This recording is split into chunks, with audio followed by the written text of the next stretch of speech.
हरिः ओम श्री सद्गुरु परमात्मने नमः। ओम श्री हरिये परमात्मने नमः। नमस्कार और वंदन करता हुआ मैं शास्त्र सेवक नाथबाल नीला भगत आप सभी का वैदिक सिद्धि यूट्यूब चैनल पर हार्दिक स्वागत करता हूँ।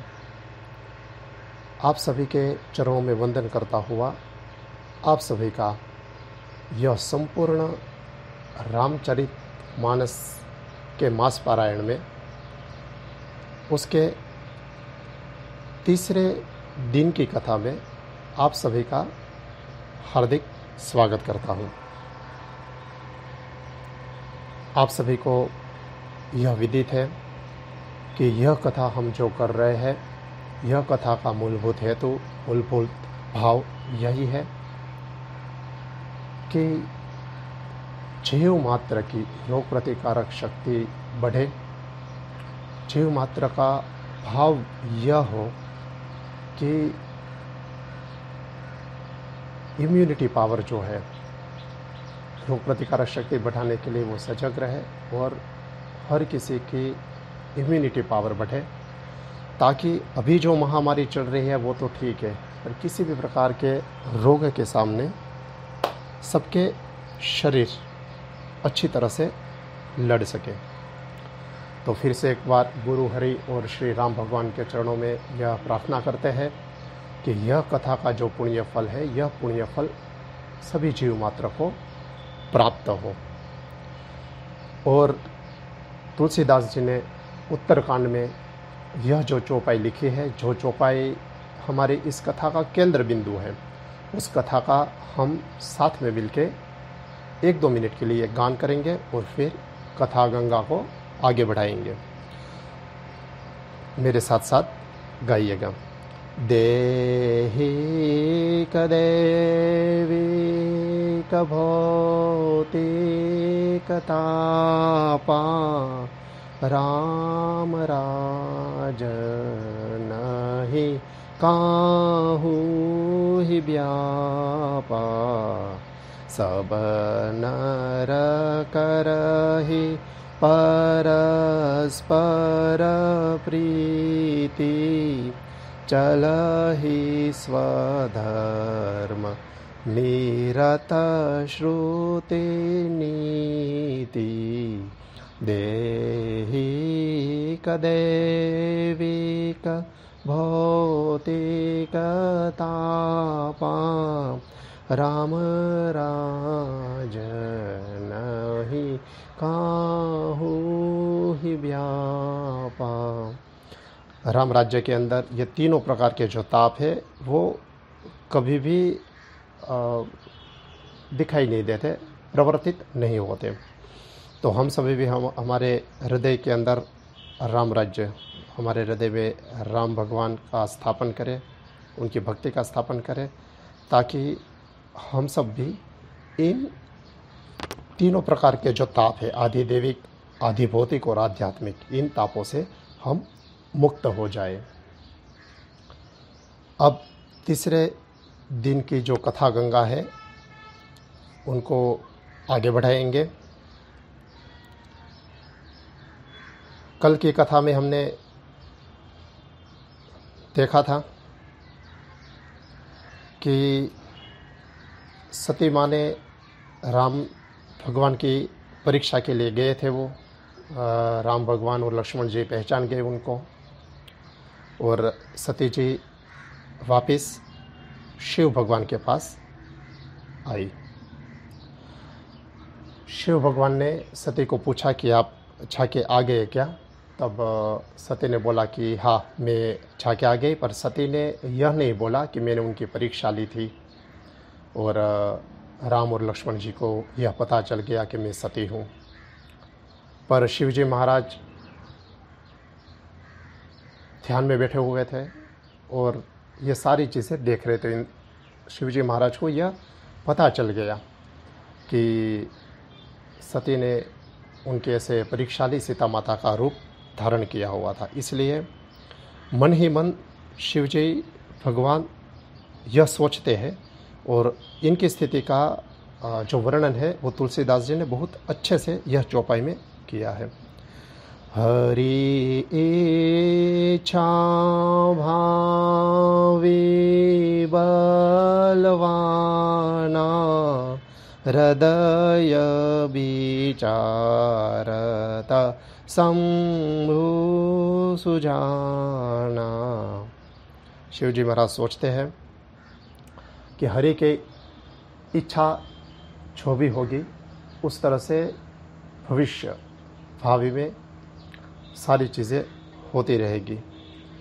और शिव जी महाराज देखिए कि हरदम ध्यान समाधि अवस्था में रहते हैं, राम नाम भगवान का नाम जपते रहते हैं। तो उनकी अवस्था आप देखिए कि कितने अच्छे से जिसको बोलते हैं कि पति धर्म का निर्वाह किया है ऐसा है।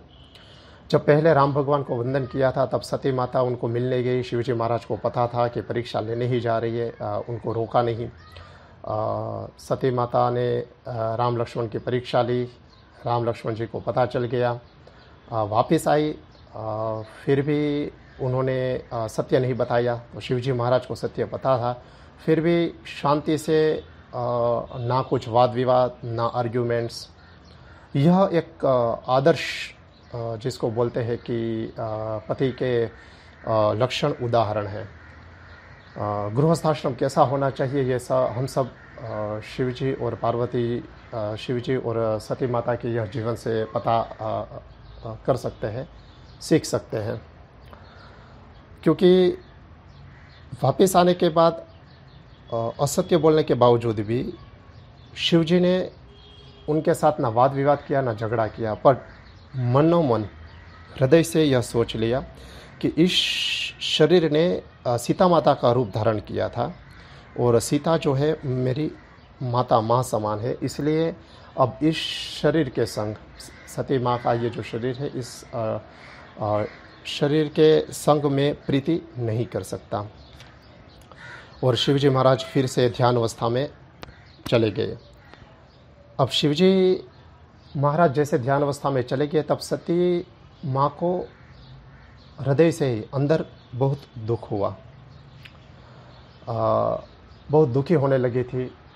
क्योंकि देखिए हमारे जीवन में भी भले ही सामने वाले व्यक्ति को उस चीज़ का पता चले या ना चले, पर कोई अगर भगवान का भक्त है, कोई ऐसे इनोसेंट पर्सन है, भोला व्यक्ति है, ठीक है, उनके साथ अगर हम कुछ खेल खेले, कुछ गलत कर दे, तो हमारे हृदय से, हृदय का जो भाव है, हमारा जो अंतरात्मा है, वो हमें डंक देता रहेगा। हम खुश नहीं रह पाएंगे, ऐसा है, कभी भी खुश नहीं रह पाएंगे। तो सती माता का भी यह हाल था, उनको अंदर से दुख हो रहा था। दो चीज़ों का बहुत दुख था। एक तो भगवान श्री राम के पर संदेह किया, उनकी जो ललित नर लीला चल रही थी उस पर संदेह किया, सीता माता का रूप धारण करके उनकी परीक्षा ली। और वापस आने के बाद शिवजी महाराज को सत्य नहीं बताया, तो मन ही मन परेशान होके सती माता वापस शिवजी के पास जाते हैं। अब शिवजी महाराज ध्यान अवस्था में से बाहर निकलते हैं और सती माता को ऐसे थोड़ा दुखी देख शिवजी महाराज पूछते हैं कि क्या हुआ। तब सती माता कहती है कि मुझे राम कथा, हरि कथा थोड़ी सुनाओ। तब शिवजी महाराज उनको राम भगवान की हरि कथा कहने लगते हैं। उसी समय क्या होता है कि दक्ष राजा जो है, सती माता के पिताजी, तुलसी जी लिखते हैं, बड़ अधिकार दक्ष जब पावा, अति अभिमानु हृदय तब आवा। बड़ा अधिकार मतलब बहुत बड़ा अधिकार दक्ष राजा को प्राप्त हो गया, उसके चलते उसके हृदय में अति अभिमान आ गया। तुलसीदास जी की हर एक चौपाई का अगर आप पठन मनन चिंतन करोगे तो हर एक चौपाई में से अमृत रस आपको प्राप्त होगा। बहुत सीधे साधे सरल तरीके से तुलसीदास जी कह देते हैं, किसी भी व्यक्ति को अगर आप बड़ा अधिकार दे दो और तब उसकी परीक्षा होगी कि वह व्यक्ति अपना वर्तन कैसे करता है। ऐसा है। प्रकृति तो देखिए, प्रकृति तो बहुत ही प्यार करती है सबसे। प्रकृति का तो सिद्धांत है कि जैसे बड़े पेड़ रहते हैं उसमें फल आते हैं तो पेड़ झुक जाते हैं, ऐसा है। बादल में पानी भर जाता है तो बादल इकट्ठा होकर एक जगह नीचे आके बरसात कर देते हैं, सबको नहला देते हैं, ऐसा है। और प्रकृति कभी किसी के पास कुछ नहीं मांगती। पर हम जैसे मनुष्य, तुच्छ मनुष्यों की क्या भावनाएं रहती है, हम जैसे तुच्छ मनुष्यों का वर्तन कैसा रहता है कि किसी भी प्रकार का अधिकार हमें प्राप्त हो जाए तो हृदय में अभिमान अपने आप अंकुरित हो जाता है, ऐसा है। और हम यह सोचते लगते हैं कि मैं ये कर रहा हूँ इससे ये चल रहा है, मेरे द्वारा ये चल रहा है, मैं अगर हूँ तो ही सब हो रहा है, ऐसा है। पर हकीकत में ऐसा नहीं होता, ऐसा है। हमारे गुजरात में नरसिंह मेहता करके कृष्ण भगवान के बहुत ही उत्तम भक्त हो गए, जिन्होंने शिवजी महाराज के साक्षात दर्शन किए थे, कृष्ण भगवान की रासलीला देखी थी उन्होंने बहुत ही अच्छा एक भजन भी लिखा है। हूँ करूँ ये जगनानता शकटनो भार जैम श्वान ताणे। इनका अनुवाद यह है कि मैं करूँ यह ही अज्ञानता है। जैसे बैलगाड़ी है, उसके नीचे कुत्ता चल रहा है तो वो जब अपनी परछाई देखेगा तो कुत्ते को लगेगा कि ये बैलगाड़ी का सारा भार वहन मैं ही कर रहा हूँ, ऐसा है। तो भगवान के नाम से जो नहा चुके हैं, जो भक्ति में लीन है, वो ही यह सारी चीज़ें का अनुभव प्राप्त कर सकते हैं। और उनको पता चल जाता है कि भाई यह सृष्टि, यह सारी चीज़ें चलाने वाला तो कोई और है, ऐसा है। आप देखिए, हर कोई संत महात्मा, ऋषि मुनि, योगी, सिद्ध, साधक, भक्त, ये सब यही बात करते हैं, ऐसा है। कोई भक्ति वाला है ये कहता है कि हरि कृपा हरि इच्छा से सब चलता है। जिसको आत्मज्ञान हो गया है, जो तर्क बुद्धि से चलते हैं या ऐसे लोगों को समझाना होता है, वह बताते हैं कि भाई जो कुछ भी चल रहा है, जो कुछ भी हो रहा है, उसमें बहुत सारी चीज़ें साथ में मिलके अंतिम परिणाम आता है। पर यहाँ पे दक्ष राजा को जैसे अभिमान हुआ था अधिकार से, तो हर किसी व्यक्ति को जब अधिकार दिया जाता है तो अभिमान प्राप्त होता है। और ये अभिमान के कारण क्या हुआ कि दक्ष ने जो यज्ञ किया वो अभिमान से किया, ऐसा है। भगवान का कोई भी कार्य करे, भगवान का चाहे कथा करे, सत्संग करे, जपमाला करे, उसमें अभिमान नहीं होना चाहिए, वैसा है। अभिमान कभी भी नहीं होना चाहिए। शास्त्र तो पुकार पुकार के यह कहते हैं कि हम भक्ति तप साधना कितनी कर रहे हैं वो किसी को मत बताओ, वैसा है। पर हम छिपाते क्या है, हम अपनी प्रॉपर्टीज़, पैसे, धन संपत्ति कितनी है, यह छिपाने का प्रयत्न करते हैं। और थोड़ा भी 2 मिनट भी नाम ले लिया तो हम कहेंगे 20 मिनट 2 घंटे में तो पूजा साधना किया करता हूँ, यह करता हूँ, वो करता हूँ, ऐसी बातें करेंगे, वैसा है। पर शास्त्र में ऐसा लिखा है कि धीरे धीरे भक्ति तप योग साधना में आगे बढ़ोगे, आपको अलग अलग प्रकार के अनुभव होंगे, बट आपको यह किसी को बताना नहीं है। उनसे जो भी आपकी साधना सिद्धि है उसका नाश होता रहेगा, वैसा है। तो दक्ष महाराज ने जो यज्ञ किया, यज्ञ का आयोजन किया, उनका एकमात्र हेतु क्या था उनका, तो शिवजी महाराज को नीचा दिखाना, वैसा है। आज भी मैं या हमारे सारे ब्राह्मण ब्रह्म बंधु जब भी हम यज्ञ करते हैं तो यज्ञ में शिवजी महाराज का स्थापन होता ही है, ऐसा है। और दक्ष ने क्या किया था, शिवजी महाराज का स्थापन नहीं किया था। क्यों नहीं किया था? एक बार घटना घटित हुई थी कि सभा चल रही थी, दक्ष महाराज वहाँ पे आए, शिवजी महाराज तो ध्यान में बैठे हुए थे, ब्रह्मा विष्णु सब ने नमस्कार किया, पर शिवजी महाराज आंखें बंद किए बैठे हुए थे। तो दक्ष राजा को यह लगा कि इसने मुझे मान सम्मान क्यों नहीं दिया, वैसा है। मतलब ससुर सोच रहे हैं कि मेरे जवाई राजा है, उसने मुझे मान सम्मान क्यों नहीं दिया। और यह अग्नि उसके मन में ऐसे भड़क रही थी, वैसा था।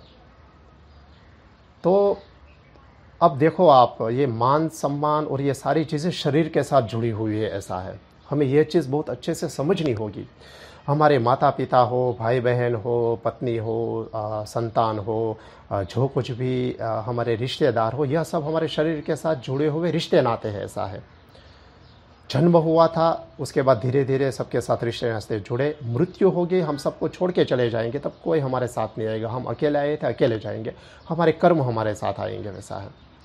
तो अगर किसी के पास से हमें मान सम्मान मिले या ना मिले, तो हमें ये चीज़ समझ के रखनी चाहिए कि यह जो मान सम्मान है वो एक शरीर को दे रही, इस संबंध को दे रहे। और यह संबंध क्यों स्थापित हुआ है? क्योंकि यहाँ पे मैंने जन्म लिया है, वैसा है। अगर वो कोई दूर का कोई व्यक्ति है, वो हमें मान सम्मान दे, बस में बैठे, ट्रेन में बैठ के जगह है, कोई मान सम्मान दे, कोई ठीक से ना बोले, तो हमें इतना दुख नहीं होगा। क्यों? क्योंकि हम पता है ये नहीं जानता है, ये ऐसे ही बर्ताव करेगा, वैसा है।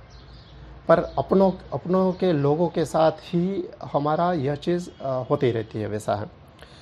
तो दक्ष ने यह यज्ञ जो किया वो शिवजी महाराज को नीचे दिखाने के लिए किया, शिवजी महाराज का स्थापन नहीं किया हुआ था। अब सती माता शिवजी के साथ बैठी हुई थी, हरि कथा सुन रही थी। फिर जब विश्राम हुआ, वो ऐसे बाहर टहलने निकली, तब देखा तो आकाश में विमान मार्ग से उनके बहन और बाकी सारे जा रहे हैं। तो उन्होंने पूछा कि कहाँ जा रहे हो? तो बोला कि अरे यहाँ पे यज्ञ हो रहा है आपके पिताजी के वहाँ। तो उनकी भी इच्छा हुई। तो सती माता ने पूछा शिवजी को कि कृपया करके मुझे जाने दीजिए, मैं जाऊँ क्या? तब शिवजी महाराज ने बताया कि जहाँ पे निमंत्रण ना हो, हमें आमंत्रण नहीं मिला है हमें, तो जहाँ से निमंत्रण आमंत्रण ना मिला हो वहाँ नहीं जाना चाहिए, ऐसा शिवजी ने बोला। देखो, इसमें भी शिवजी सिर्फ बता रहे हैं, ठीक है, कोई फोर्स नहीं है इसमें। और हम क्या करते हैं हमारे जीवन में, पति पत्नी को, पत्नी पति को, फ्रेंड हो, ठीक है, कोई रिलेशनशिप हो, कहीं पे भी हम हठाग्रह दुराग्रह रखते हैं, हठ करते हैं, नहीं ऐसा ही करना चाहिए, तुझे ऐसा ही करना चाहिए।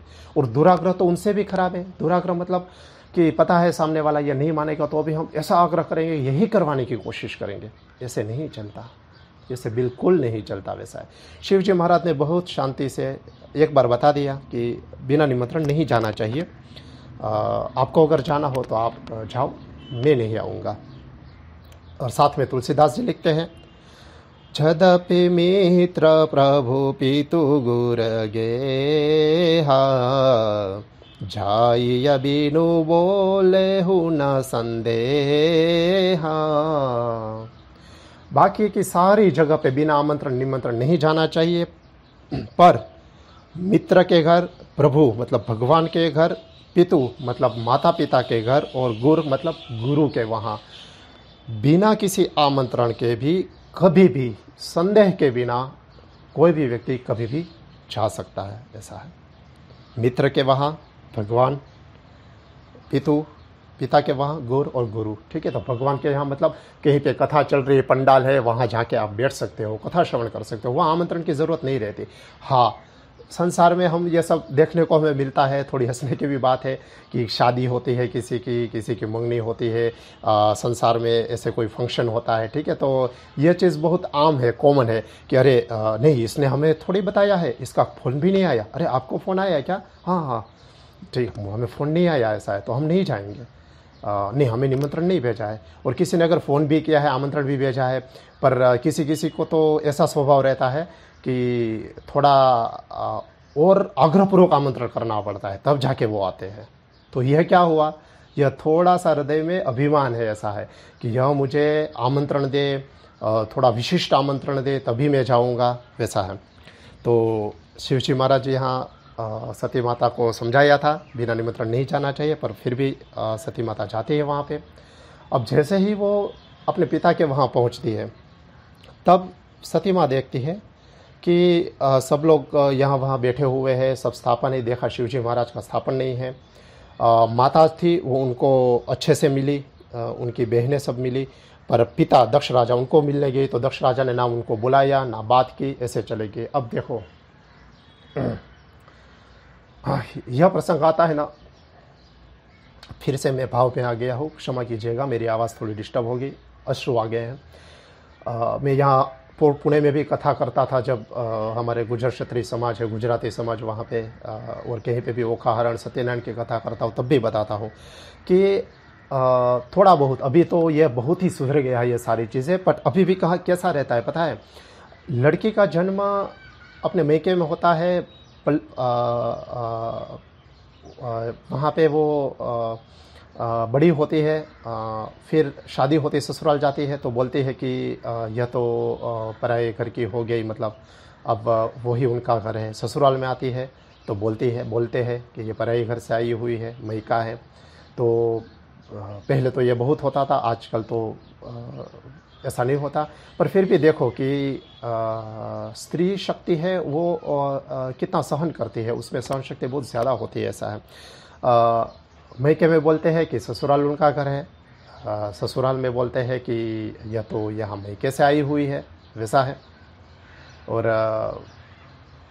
गांव वाले ऐसा बोलते हैं कि शहर में ये वो ऐसा है। पर अभी तो देखो कि हर जगह बहुत अच्छा ये होने लगा है, ऐसा है। मतलब अभी तो जिसको बोलते हैं कि अपना विधि विधान है, जो कायदा है, ठीक है, वो भी बहुत अच्छे हो चुके हैं कि उसमें विधि विधान भी ऐसे बताते हैं। और आजकल तो सब लोग यह चीज़ भी समझने लगे हैं कि एक माता पिता के दो संतान हो, भाई बहन, तो माता पिता भी ऐसा सोचते हैं कि भाई मैंने जो कुछ भी संपत्ति अर्जित की है तो आधा मेरे बेटे को मिले और आधा मेरी बेटी को मिलना चाहिए, ऐसा है।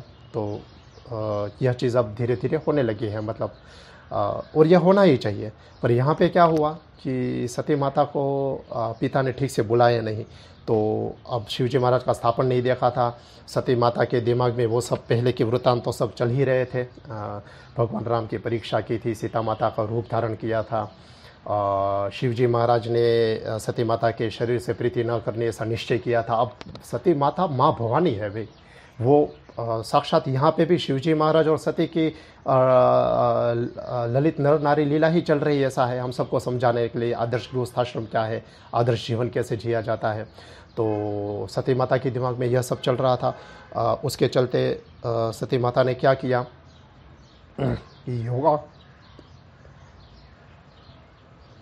माफ कीजिए, योगाग्नि जो चल रही थी उसमें सती माता ने अपने शरीर का, देह का त्याग कर दिया। और त्याग करते समय शिवजी महाराज का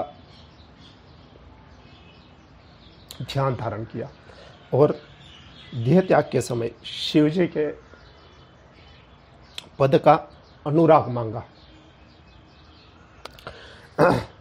गीता भी, श्रीमद् भगवद गीता में कृष्ण भगवान भी यह कहते हैं कि अंतिम समय, मृत्यु समय जब नज़दीक हो, तब कोई भी व्यक्ति, किसी भी प्रकार का भाव उस व्यक्ति के मन में चल रहा हो, जैसे विचार चल रहे हो, ऐसा उनका अगला जन्म होता है या ऐसे उनको प्राप्ति होती है, ऐसा है। तो कुछ लोग बोलते हैं कि ठीक है यार, अभी से क्या हरि नाम करना, ये भक्ति सब ठीक है, पैसा वैसा कमा लो, ये कुछ नहीं है, ऐसा है। कल रात को ही मेरे एक दोस्त का कॉल आया था, राम कथा में सब ये कर रहा हूँ, ऐसा है। तो वो भी बड़ा भावुक है, भक्त है, ऐसा है, बराबर है। जसवंत करके नाम है, CTS में हम सब साथ में जुड़े थे, अभी गुरुग्राम में है, IT प्रोफेशनल है वो भी। तो वो बता रहा था कि आजकल लोग क्या भगवान के मंदिर में जाते हैं तो भगवान के बिना मतलब क्या मांगते हैं कि भी बेटा हो जाए, बेटी हो जाए, संतान हो जाए, पैसा मिल जाए, ऑन साइट मिल जाए, प्रमोशन मिल जाए, पैकेज बढ़ जाए, बस यही सारी चीज़ें मांगते हैं। और भगवान दुखी होता है। भगवान क्या कहते हैं कि भगवान के मंदिर में जाके भगवान के अलावा बाकी सारी चीज़ें मांग लेंगे, वैसा है, भगवान को नहीं मांगेंगे, ऐसा है। पर मैं उसको बता रहा था कि भाई कुछ भक्त लोग ऐसे रहते हैं कि जो भगवान को ही मांगते रहते हैं, ऐसा है। हरि चरण दुखरण, भगवान का शरण ही मांगते रहते हैं। अब देख लीजिए, इस्कॉन के जो डिवोटीज भक्त रहते हैं उनको देख लीजिए, ठीक है। स्वामीनारायण संप्रदाय के जो भक्त लोग रहते हैं तो हर रोज़ पूजा कथा करते हैं, भगवान का शरण मांगते हैं। किसी में भी आप चले जाइए ना, ये दादा भगवान का है तो वहाँ से ज्ञान मैंने प्राप्त किया है, तो वो लोग भी जो ज्ञान प्राप्ति के बाद आत्मज्ञान में रहते हैं और मोक्ष की कामना इच्छा रखते हैं, वैसा है। तो कलयुग में भी एक प्रकार का सतयुग प्रवर्तमान ही है, वैसा है। पर कहने की बात यह है कि कुछ लोग ऐसा सोचते हैं कि अभी से भक्ति है क्या, पर हमारे शास्त्र बताते हैं धर्म, अर्थ, काम और मोक्ष, यह चार में से जो है ना, वो हमें धर्म और मोक्ष के लिए प्रयत्न करना चाहिए। पर हम सबसे ज़्यादा प्रयत्न क्या करते हैं, अर्थ और काम के लिए, वैसा है। अब अर्थ और काम जितना नसीब में होगा उतना मिलेगा ही कैसे भी करके, पर धर्म और मोक्ष के लिए प्रयत्न करना पड़ेगा। तो यहाँ गीता में कृष्ण भगवान ने जैसे बताया, ठीक है, वैसा ही यहाँ पे भी तुलसीदास जी ने लिखा है कि देह त्याग करने के समय सती माता ने शिवजी के पद का अनुराग मांगा और उसके कारण उनका अगला जन्म जो था वो हिमराज मतलब हिमालय के वहाँ पार्वती के रूप में हुआ। तुलसीदास जी ने लिखा है अच्छा सा, सत सती मरत हरि सन बरु मागा, जन्म जन्म शिव पद अनुरागा। उत्तमोत्तम गृहस्थाश्रम का ये लक्षण है, ठीक है। हम हमारे फिल्मों में बताते हैं, हम इसे बात करते हैं सातों जन्म का प्यार है, ठीक है, कि 7 जन्म तक पति पत्नी बन के रहेंगे। नहीं नहीं, बिल्कुल ऐसा नहीं होता भाई, ऐसा बिल्कुल नहीं होता। आज के जन्म में पति पत्नी हो, वो अगले जन्म में पिता पुत्र, माता पुत्र, माँ बेटी, भाई बहन, दुश्मन के तौर पे भी जन्म ले सकते हैं। कैसा उनके बीच राग है, कैसा द्वेष है, उन सब पे यह निर्भर होता है। पर ये आदर्श गृहस्थाश्रम इसलिए बोल रहा हूँ कि सती माता ने इतने परीक्षा की थी, संदेह किया था, बिना निमंत्रण जाने का थोड़ा आग्रह रखा था, फिर भी शिवजी महाराज शांति से सब यह कर रहे थे। और सती माँ ने भी क्या किया कि शिवजी महाराज के प्रति उनकी इतनी प्रीति थी कि अंतिम समय में शिवजी महाराज के पद का अनुराग मांगा कि उसका ही पद मुझे प्राप्त हो। उत्तम गृहस्थाश्रम, उत्तम गृहस्थाश्रम। तो हमारे जीवन में भी जब कभी मैं ये सभी पुरुष वर्ग पति वर्ग को प्रार्थना करता हूँ, मैं भी इनका ये आचरण करने का प्रयत्न करता हूँ वैसा। इसलिए आप सबसे बोल रहा हूँ कि कभी कभार घर वाली पत्नी का कुछ आग्रह रहे, कुछ यह करे वो करे, तो शिवजी महाराज की तरह समाधि ध्यान अवस्था में रह के जो जैसा चल रहा हो ऐसा चलने दो, वैसे करके वैसा कहो करो। तो शिवजी के पद का अनुराग मांगा, उसके कारण क्या हुआ कि सती माता का दूसरा जन्म है वो हिमराज, हिमालय के वहाँ हुआ। जैसे वहाँ पे जन्म हुआ तो हिमालय की जो चोटियाँ है वो खिलखिलाने लगी, प्रकृति एकदम महकने लगी, सारी चीज़ें हुई। और नारद जी का फिर वहाँ हिमराज के वहाँ आगमन हुआ। नारद जी से पूछा गया तो नारद जी तो बहुत बड़े भक्त तो है ही है, पर वो बहुत अच्छे ज्योतिषी भी है। मैं यह बताना चाहूँगा कि भाई ज्योतिष विद्या जो है वो सही सत्य विद्या है, ऐसा है। पर आजकल क्या होता है कि कुछ लोग ठीक से ज्योतिष की प्रैक्टिस नहीं करते, ठीक है, ज्योतिष के नाम पे कुछ भी चलाते रहते हैं, फिल्मों में भी बहुत अनब शनब दिखाते रहते हैं, ऐसा है। और फिल्म मूवी देख देख के हमारा मन डेवलप होता है, ऐसा है। हम छोटे बच्चे हमारे घर में रहते हैं, हम क्या देखते हैं, नेटफ्लिक्स देख लिया, अमेज़ॉन देख लिया, मूवी देख ली, और वो मूवी में से कैसे विचार आरोपित होते हैं हम पे, हमारे बच्चों पे, यह हम कभी देखते सुनते नहीं, उसका अनुभव ही नहीं करते, ऐसा है। हम क्या कभी ऐसा कर सकते हैं कि मोबाइल की मूवी जो है बच्चे सो जाए उसके बाद हम देखें? बच्चे जब घर में है तब कुछ पुस्तकें पढ़े। मैं ये नहीं बोलता कि आप शास्त्र, गीता, रामायण, भागवत ले लो, अगर यह लेते हो तो बहुत अच्छी बात है, ऐसा है। पर कम से कम कोई अच्छी पुस्तकें लो, प्रेरणा देने वाली, चाहे आप साइंटिस्ट वैज्ञानिक की ले लो, कोई कलाकार की ले लो, कोई संगीतकार की ले लो, किसी ने संघर्ष करके जो आगे बढ़े हैं, ऐसा करो। बच्चे हम क्या बोलेंगे वो नहीं करेंगे, हम क्या कर रहे हैं वो देख के आचरण करेंगे, वैसा है। तो यहाँ पे ज्योतिष जो विद्या है वो बहुत ही सत्य और ज़बरदस्त विद्या है, ऐसा है। मैं और मेरा छोटा भाई हम खुद ज्योतिष विद्या की प्रैक्टिस करते हैं, इसलिए हमें पता है। और कभी भी ऐसा बिल्कुल नहीं करते। और देखिए हमारे जितने भी जो ब्राह्मण है, जो ज्योतिष विद्या में पारंगत रहते हैं, वो कभी भी आप देखोगे तो कभी भी आपको गलत लाइन, गलत चीज़ें कभी भी नहीं बताएंगे, ऐसा है, कभी भी नहीं, वैसा है। तो नारद जी अच्छे ज्योतिषकार है, ज्योतिष विद्या में माहिर है, तो वो आके हिमराज को और मीना जी को बताते हैं कि ये तो बहुत तप करने वाली होगी, ये तो साक्षात माता जी का स्वरूप है। और इनका जो पति है ना, वो पति मतलब ऐसा मिलेगा कि उदासीन रहेगा, भभूति विभूति धारण करने वाला मिलेगा, उसके माता पिता तो है ही नहीं, यह सब सारी चीज़ें हैं।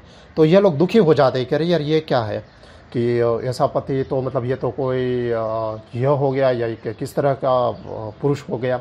तब नारद जी कहते कि भाई ये सब अवगुण नहीं, ये सगुण है। किस में है? तो ये सारी चीज़ें जो बताई वो शिवजी में सद्गुण के तौर पे है, ठीक है। तो शिवजी महाराज इनके शिवजी महाराज पति हो सकते हैं, वैसा है। तो यह सुन के थोड़ा बहुत हिमराज और मैना को सांत्वना मिलती है और फिर बताते हैं नारद जी कि तब से इनको शिव जी की प्राप्ति होगी। अब यह सुनने के बाद मैना जी बहुत दुखी रहती है। तब मैना हिमराज जी से मिलती है और बताती है कि मेरी बेटी इतनी कोमल सुकोमल और उनको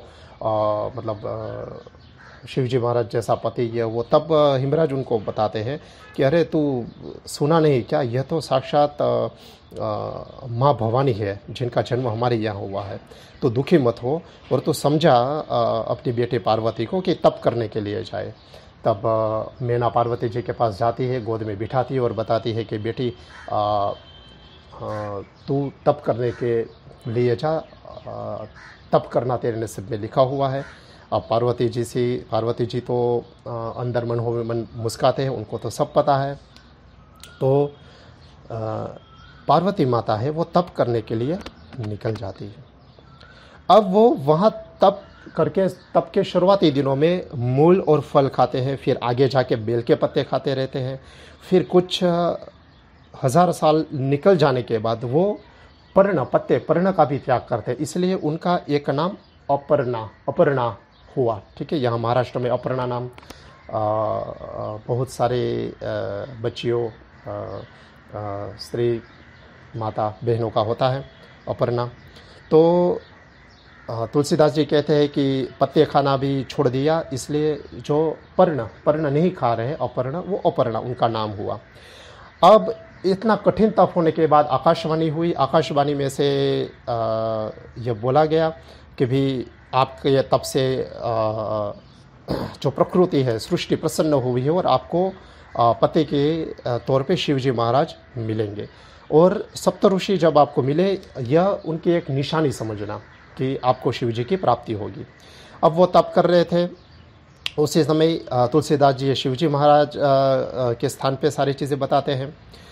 राम भगवान शिव जी को मिलने के लिए जाते हैं और बताते हैं कि भी यहाँ पे पार्वती माता ने से जन्म लिया है, वो तप कर रहे हैं, शादी के लिए बात होगी, आपको हाँ कहना होगा।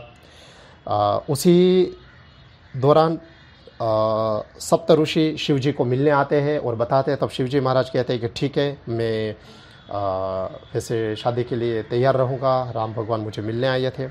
अब सप्त ऋषि क्या कहते हैं, उनकी परीक्षा लेने के लिए पार्वती जी के पास जाते हैं। और सप्त ऋषि यहाँ पे पार्वती माता के पास शिवजी महाराज के अवगुण बताते रहते हैं कि तू ये क्या कर रही है बेटा, नारद जैसे व्यक्ति के कहने में आके तू ये तप कर रही है। नारद जी तो क्या भोले हैं, भक्त है, किसी को ये बता दिया, किसी को यह बता दिया, सबको तप के बारे में ही बताते रहते हैं, भगवान का नाम ही देते रहते हैं, वैसा है। तब जो पार्वती माँ है वो बहुत अच्छा बताती है सप्त ऋषि को। नारद बचन में परिहरऊ, बसऊ भवनु उजरऊ नहीं डरऊ, गुर के बचन प्रतीति न जेहि, सपने सुगमन सुख सिद्धि तेहि। यहाँ पे पार्वती माता क्या कहती है कि नारद जी के वचन पे मुझे पूर्ण श्रद्धा है, चाहे मेरा जीवन या भवन वो बसे या उजड़ जाए। और जिनको गुरु के वचन में प्रीति नहीं है, उनको सपने में भी सुगमता नहीं प्राप्त होती है। ऐसा तुलसीदास जी ने बहुत अच्छी चीज़ बता दी यहाँ पे कि गुरु के वचन में अटल विश्वास, अटल श्रद्धा होनी चाहिए, ऐसा है। आपको पता है नवनाथ जो हो गए उसमें मत्स्येंद्रनाथ जो थे, वो मत्स्येंद्रनाथ गुरु थे और उनके शिष्य गोरखनाथ थे। तो गोरखनाथ को तो कितनी बार तप करने के लिए मत्स्येंद्रनाथ ने भेजा था, वैसा था। बहुत कठिन तप करके गोरखनाथ आते थे, वापिस मत्स्येंद्रनाथ उनको भेज देते थे। गोरखनाथ को मत्स्येंद्रनाथ में बहुत ही प्रीति थी, वैसा था। ठीक है, यही चीज़ यहाँ सौराष्ट्र में हुई। आपा गीगा के प्रति मुझे बहुत प्रीति है, वैसा है। हमारे गुजर क्षत्रिय जो कुमार है, ठीक है, उनका ये परम स्थान है चलाला में, दान गिगे वैसा हम गुजराती में बोलते हैं। और वो आपा गीगा वह चलाला में थे आपा दाना के पास, तो उनको भी गुरु के प्रति बहुत प्रीति थी। और आपा दाना ने जब वो छोटे थे तब भेज दिया कि तू ये गाय को लेके चला जा।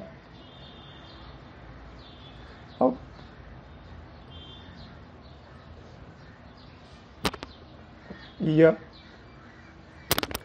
मेरे जैसे लोग या मेरे जैसे शिष्य ही समझ सकते हैं, या आप सब लोग भी साधक जन ये समझ सकते हो कि गुरु से जब हम विदा लेते हैं, गुरु के बिना जीवन जीना कितना मुश्किल होता है।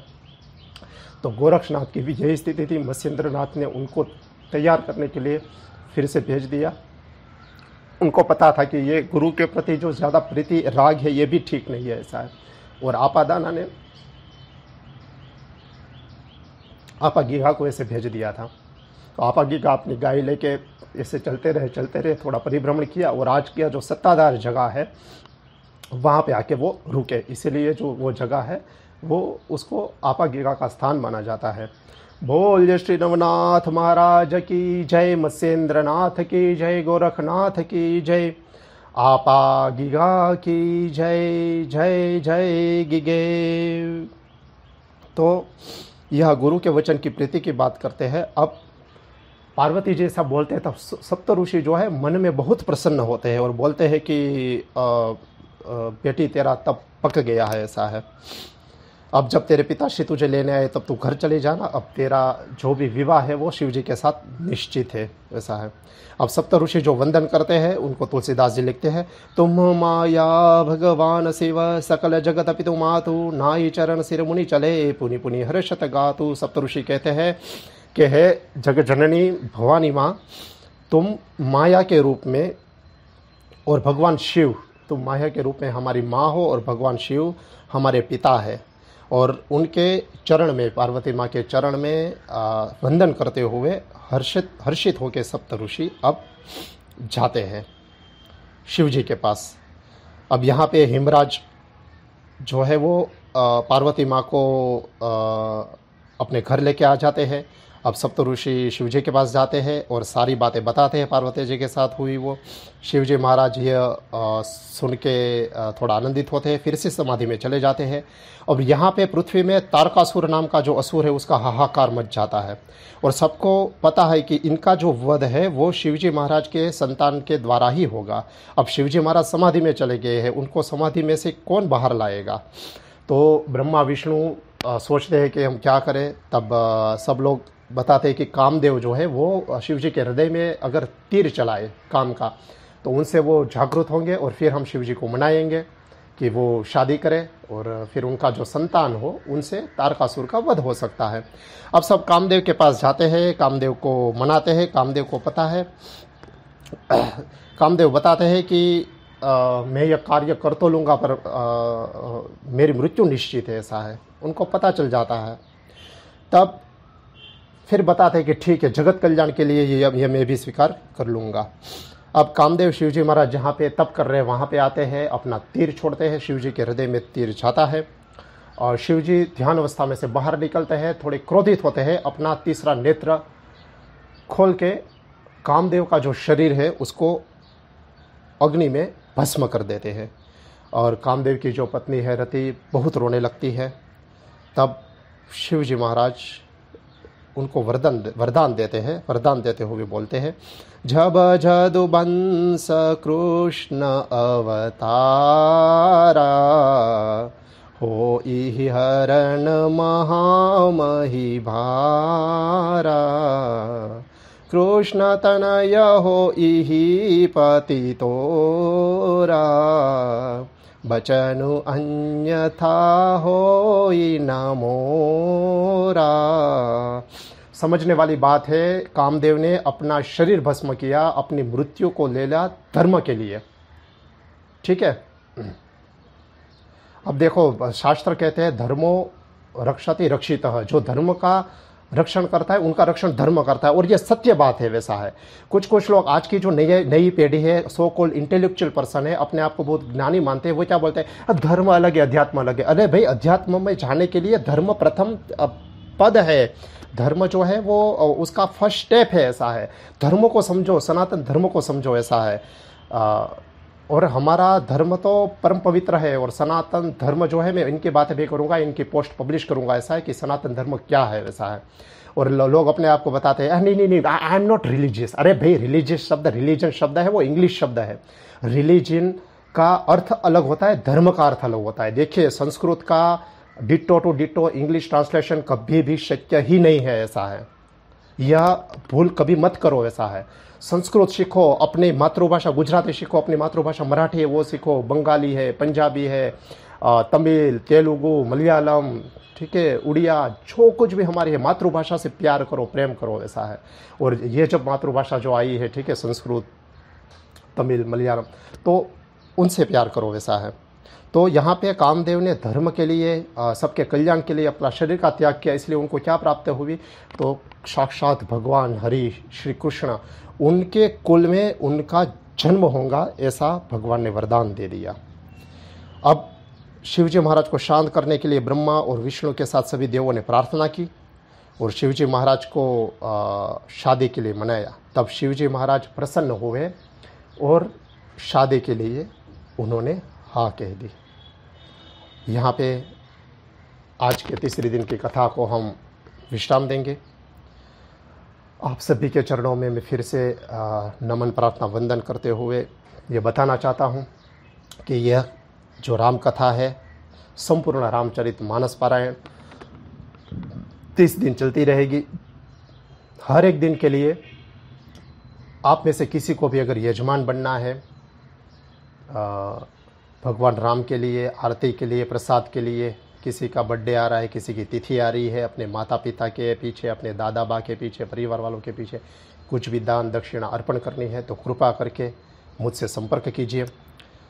यह शक्य न हो तो मन से भाव से यह कथा सुनिए और मन से भाव से यह कथा और लोग भी सुन सके, इसलिए यह मेरी जो कथा की वीडियो लिंक है वो सभी घर परिवार वालों को, मित्रों को, सबको आप शेयर कीजिएगा। फिर से एक बार प्रार्थना कीजिए, हम सब मिलकर प्रार्थना करेंगे कि यह कथा का पुण्य फल जो है वो पुण्य फल जीव मात्र को प्राप्त हो। जीव मात्र के भाव विचार इतने प्रबल हो कि गवर्नमेंट क्या कर रही है, ये ठीक चल रहा है, नहीं चल रहा है, यह वैक्सीन अवेलेबल है या नहीं है, इसका ये रिजल्ट है, वो रिजल्ट, यह सब छोड़ दें। पर सबसे पहले यह सोचना शुरू करें कि मेरी रोग प्रतिकारक शक्ति और हर जीव मात्र की रोग प्रतिकारक शक्ति खूब खूब मजबूत हो, ऐसा है। जैसा हम मन में सोचेंगे, जैसे विचार हम भाव विश्व में डालेंगे, वो विचार घूमते घूमते फिर से हमारे पास वापस आएंगे। तो क्यों ना हम पॉजिटिव सोचें, अच्छा सोचें कि हम अपनी रोग प्रतिकारक शक्ति बढ़ाएं, सबकी रोग प्रतिकारक शक्ति बढ़े, ऐसे आशीर्वाद, ऐसी कृपा भगवान से प्राप्त करें। साथ में बोलिएगा शंकर भगवान का जय जयकार। नमः पार्वती पतये हर हर महादेव हर। ओम शांति शांति शांति।